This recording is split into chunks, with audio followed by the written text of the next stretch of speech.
in the House, and we are going to announce the new median prices of homes as of the end of May. You want to take a guess?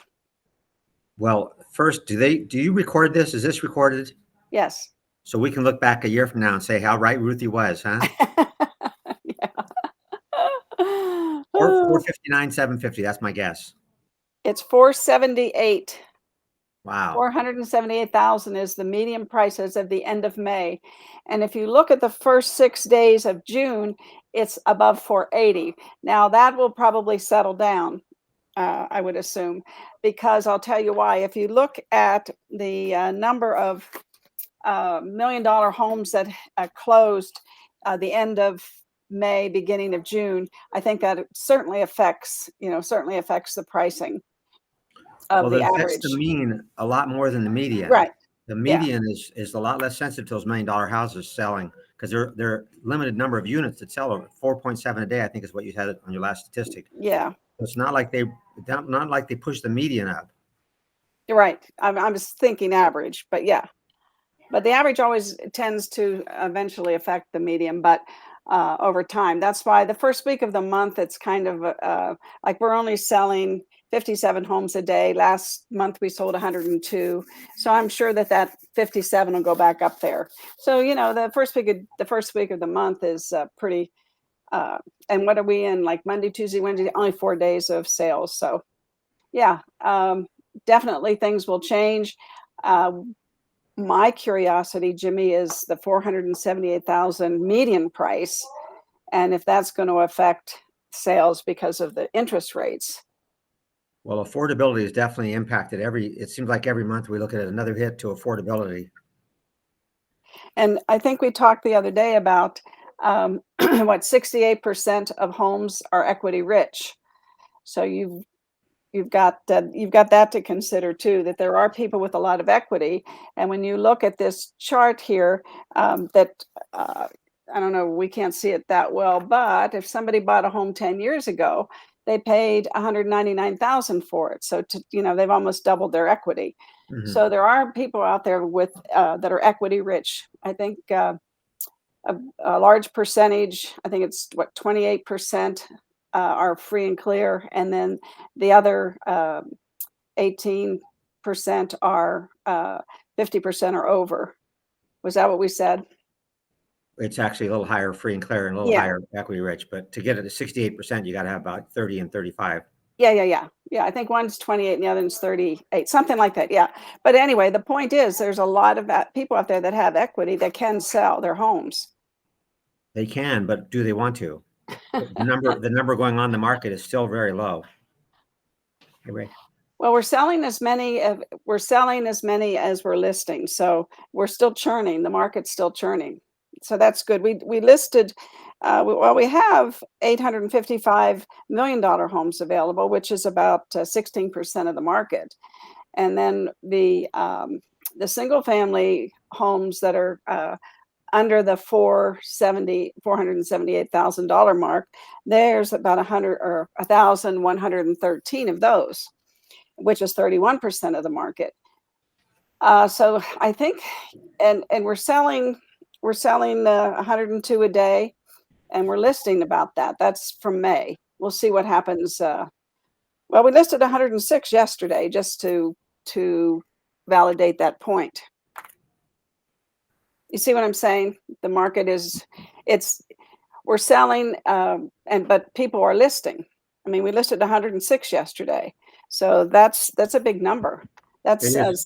73 were single family homes. So there are people that want to sell, Mhm. and because they have equity. And what do they say? The 6 Ds. Yeah, divorce, death, displacement, disability. I forget all. Diplomas. But there's always reasons why people want to sell, downsize. They want to downsize, or they want to move to a different community. I mean, there's all types of things. So that's why I think the market's pretty healthy here, because there's a big pent up buyer demand, as we know.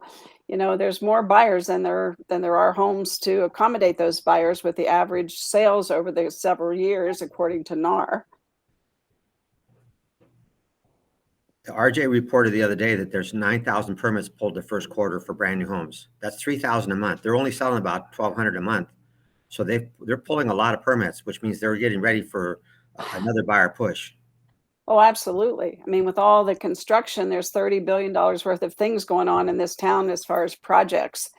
And of course, one of the big projects is going to be the Sony movie studio at Town Center in Flamingo. So that's going to require a lot of construction.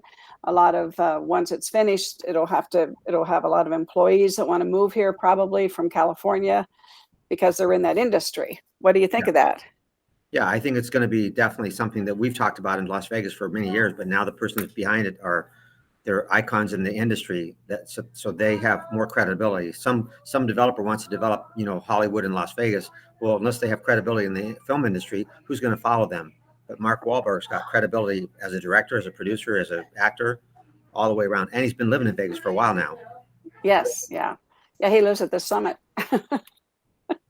And what, I don't know, the land he bought was up in the millions, and he's an amazing person. That Summit is an amazing community. I think I said the other day there's a condominium on the market in their towers for $14 million. Well, and Blue Heron announced they're building 5 homes up at Skyview for $30 million each, 5 of them. Yep. So we're definitely bringing the money here. And, I'd like to just say something about that, because we're coming up on August 17th, and we're probably going to have to do some role playing, because the thing about Vegas, which we know, is people are moving here 5 per hour. So we are talking to people who either have a home to sell, have sold a home, they're coming here on vacation and looking at homes.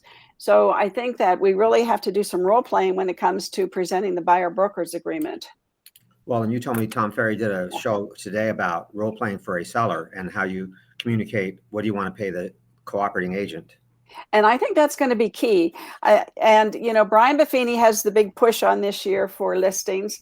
Tom Ferry, he and Jimmy Macklin just started a campaign of getting 100. They want 100,000 listings across their ecosystem, of course. But anyway, so their whole thing is, if we get these sellers to realize that they're going to be buyers, right? Right. They want to sell their home, and then they have to buy a home. So that's something that you have to sit down with the seller and during your presentation say, look, we want to offer X amount, to the buyer's agent. And then I think before that, you want to say, what have you heard about it? Because they've heard things in the Wall Street Journal and other publications in the media that the home prices are going to go down because of this, and the seller doesn't have to pay commissions anymore like they used to. They're going to be cut in half, perhaps. So there's all this media hype that's going on, and we need to be the people that bring them, back to reality. And I don't think the prices are going to go down in Vegas, that's for sure, because we keep having demand. And I think we just have to educate the sellers that they're going to have to offer compensation to the buyer's agent. And that will, I think that, I don't think that's going to be a difficult conversation, because the seller ultimately wants to sell their house and move on. And the more people that see it, the more chances are someone will buy it. What are your thoughts? Well, and we're going to teach the ABR here. And when we teach it, it'll be 12 hours of CE, and it's going to be free. So we're going to take the LVR course and offer it here locally, here your company, Agent Formula. But one of the dialogues in there is, Mr. Seller, when you bought your house, did you pay a commission as the buyer? No, the seller paid it. Well, that's the reason the seller paid that. And sometimes the sellers even offer bonuses, like some of the brand new homes. If they have a standing inventory, they'll offer 4 or 5% because they want to be competitive to get the buyers in there. So, look at the real world in the market and think strategy. Well, and there's that argument out there too among some of the podcasters that the buyers have always paid for the commission because they're the ones bringing the money to the table. Yeah, they do talk about that too in the ABR class. They talk about the buyer has always been the one that paid. If there was no buyer, there'd be no money to pay anybody, the listing agent or the selling agent.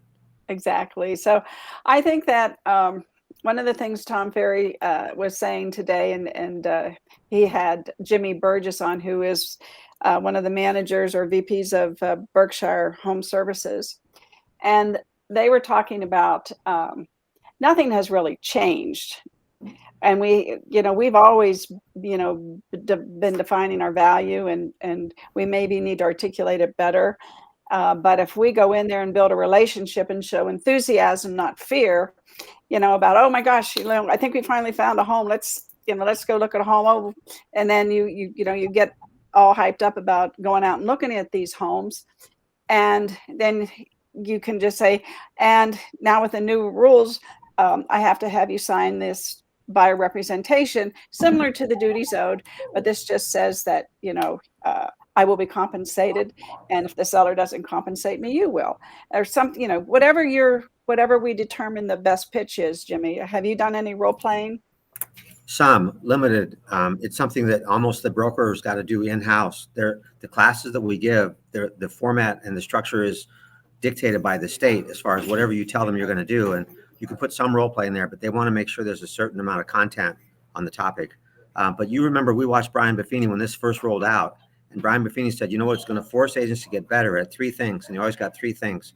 He said it's going to force us to get better at lead generation, better at presentation skills, and better at negotiating skills. So he sees the outcome of this being an improvement in the skill sets of real estate agents that stay in the business. If you don't improve on those skill sets, you're not going to be able to stay in the business.